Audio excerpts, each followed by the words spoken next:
ግን ይታመሙ ማለት ነው። እንዲሁ ካንሰር ለማንም አይስጠው እንኳን ለሀገሬ ልጆች ግን እንዲህ ያለ ቀልድ ባይቀልዱ እና እሷ ቤት ገብቼ ብር ሰጡኝ ወደ 230 ሺህ ብር ገባልኝ። እሷ ቤት ገብቼ ሳርዬ ቤት ቃል የገባችሁ ቃላችሁን ለምን በላችሁ አለች። እሷም አዚዛ ቤት ማለት ነው። ያ ብር ጠቀመኝ። ግን ብሩ ጭራሽ በረከት የለውም። ወላሂ በምን እንደሚያልቅ ራሱ አላውቀውም።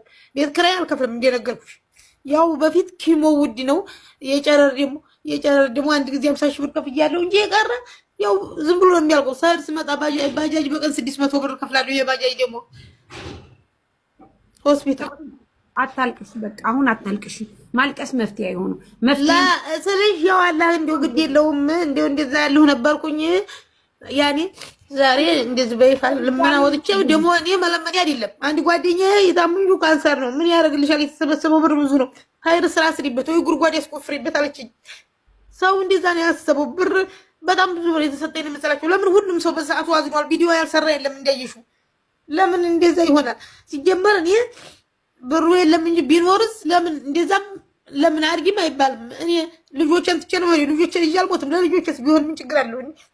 ብዙ ሰው ሊላሽ የሚነካሻል። የዶክተር አብይን ቁጥር ካልሰጠሽም ብለው ለአንቺ ብር ማዋጣታችን ይቆረቁረናል ይሉኛል። እሺ አታልቅሽ። በቃ እሺ ጁዬ ወይ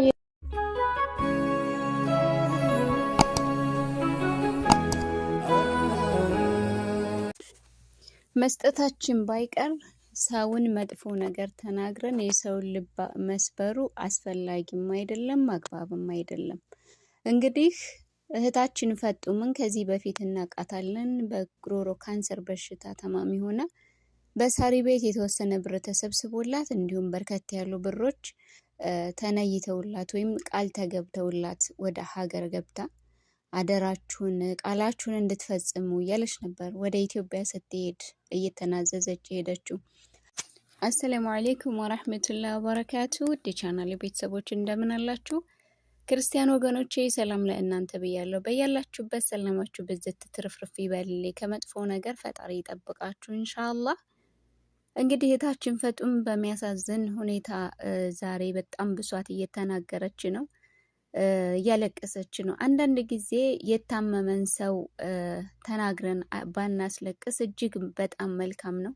መርዳት ባንችል መልካም ነገር መናገር፣ አለበለዚያም ደግሞ ዝም ማለት ጥሩ ነው ማለት ነው። እንደውም የዶክተር አብይን ቁጥር ካላመጣ ስጭን ብለዋት እምቢ ስትላቸው አንቺን መርዳታችን ይጸጽተናል የሚል ቃል ሁሉ ይናገሯታል። ይሄ እኮ በቃ ሰውን የማይለቅ የማይሽር ቁስል ማሳመም ነው። ስለዚህ ከእንደዚህ አይነት ተግባር ራሳችንን መቆጠብ አለብን። ምክንያቱም ነገ ጧት እኛ ላይ የሚደርሰው ምን እንደሚደርስ አናውቅም ማለት ነው። እኛ በአላህ እጅ ነን። ፈጣሪ ለእኛ ምንን አምጥቶ እንደሚሰጠን ምን ላይ እንደምንወድቅ የማናቅ ሰዎች በሰው ላይ ክፉ ማሰብ ክፉን ማሴር ጥሩ አይደለም። በራሷ አንደበት ምን አይነት ቦታ ላይ እንደሆነች ምን አይነት ደረጃ ላይ እንደሆነች የራሷን ቪዲዮ አስገባላችኋለሁ። ከራሷ አንደበት ታዳምጣላችሁ ማለት ነው። ነገር ግን በጣም ታሳዝናለች። ያው ይሄ በሽታ ደግሞ አላህ ይጠብቀን። ከእንደዚህ አይነት በሽታ አላህ ይሰውረን። ይሄ መርዝ የሆነ በሽታ ነው፣ መምጫው የማይታወቅ በሽታ ነው እና እንግዲህ እቺ ልጅ ታዋቂ ብትሆን ወይም አንድ ታዋቂ ቲክቶክ ላይ ወይም የሆነ ሚዲያ ላይ ታዋቂ ቤተሰብ ቢኖራት እስካሁን ትታከም ነበር። እስካሁንም ቸገረኝ ብላ አትመጣም ነበር። እንግዲህ እንደተባለችው ደግሞ ስጋቢ ነው የምትባለው። ስጋ ለመብላት ደግሞ ኢትዮጵያ ላይ በጣም ከባድ ነው። አንድ በግ ለመግዛት ወይም አንድ ፍየል ለመግዛት ከ10 ሺህ ብር በላይ ነው። እች ልጅ ደግሞ ልጆች አሏት። ኢትዮጵያ ነው ቁጭ ያለችው። እንዴት አድርጋ እጅግ በጣም ነው ያሳዘነችኝ። ነገር ግን እስኪ ከራሷ አንደበት የራሷን ቪዲዮ አዳምጡት፣ ዱዓ አድርጉላት። የምትችሉ ደግሞ 5ም 10ም እርዷት እላችኋለሁ። ውድ ቤተሰቦቼ የእሷን ቪዲዮ ላስገባላችሁ። ከእሷ አንደበት እስኪ እናዳምጣት። ምን አይነት ቦታ ላይ ነው ያለችው?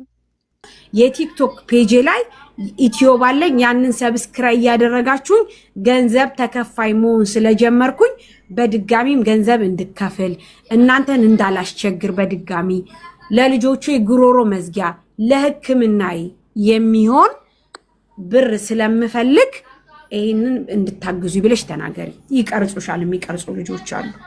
ያርዬ አንድ ነገር ብልስ ደግሞ አሁን ላይ ቻሌንጅ ቢባል ነገር መጥቷልና ያኔ ስልሽ እኔ ብዙ ቻሌንጅ አልፈልግም። ብዙ ሰብስክራይብ ከሆነ ብዙ ሰብስክራይብ ምናምን አልፈልግም። ትንሽ ለምሳሌ ከሊያብሉ ካለችበት ለምሳሌ 20 ሺህ ከሆነ 50 ሺህ ትግባና ይሄን ያህል ምናምን የሚሉ ካሉ እንደዛም ችግር የለውም።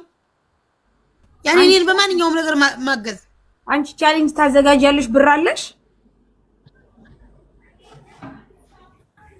አፋጡ ማለት አልገባሽም ሳሪ። ለምሳሌ አሁን የ70 ሺህ ነኝ ፎሎ ለምሳሌ እኔ ሌላ ሰው ነኝ።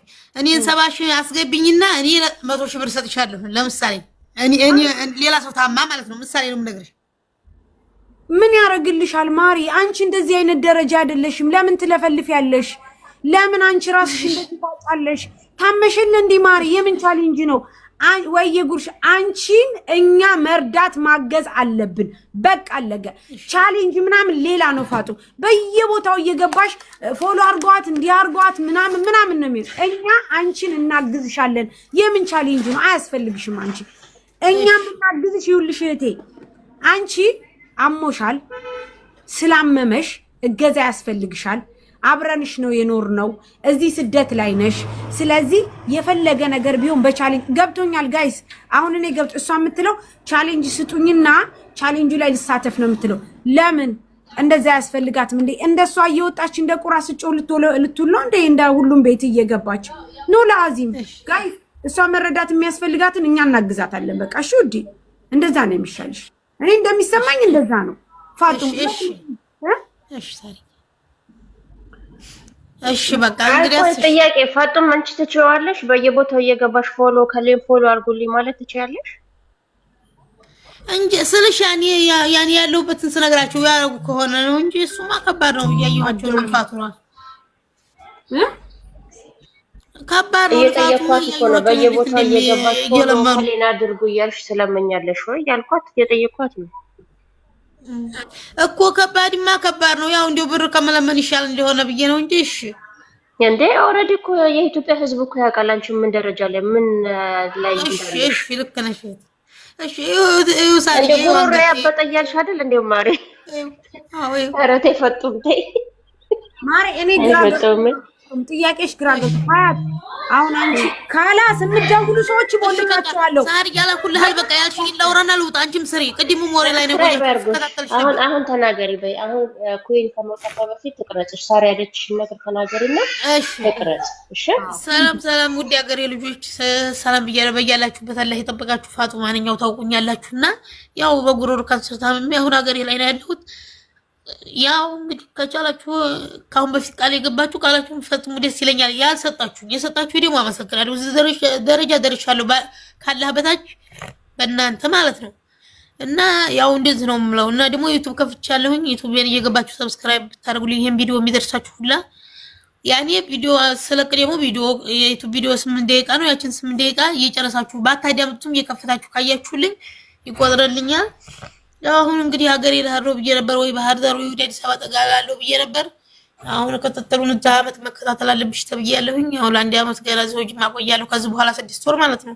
አሁን የመጀመሪያው ቀጠሮ መስከረም 3 ነው። ከዛ በኋላ አይተን ደግሞ የሚወሰነውን እነግርሻለን ብለውኛል።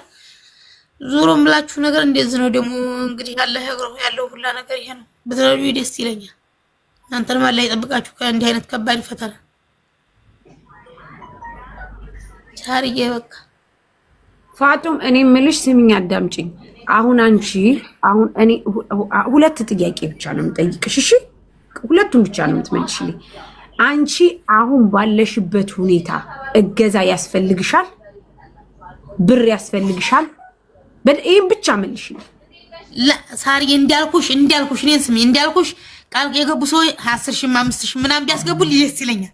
ግን ደግሞ ለምናችሁ ሰጡኝ። አሁን ላይ አለም ለምመሰለሽ ሳሪ ስሚኝ ማንያን ለምናችሁ ሰጡኝ ማለት ሐኪም ቤት ይሄን ያህል አምጪ አልተባልኩም። አሁን ላይ ያው የኑሮ ውድነት ችግሩ ነው። 10 ሺህ ብር ቃል የገቡት 5 ሺህ ብር የሚያስገቡልሽ ስለሌለሽ አይደል? ስለተቸገርሽ አይደል? ነው ሳሪዬ። ግን ደግሞ እያልኩሻለሁ ሌላ ጊዜ ከተባልኩኝ ደግሞ ያኔ እህቴ ሁሉ ጊዜ እኮ መለመን ይከብዳል። መስጠት ነበር እንጂ ደስ የሚለው ሳሪ እሱ አባባሉ አሁን ለምሳሌ መስከረም ላይ ውጤቱ ሲመጣ ገንዘብ ሲጠየቅ እንዳይሰለቹ ይሄንን በማሰብ ነው ሰው የምትለው። እና ጁዬ ታዲያ ገና መስከረም ላይ ገንዘብ ይጠየቃል ተብሎ አሁን ትሙት እንዴ በችግር ኖ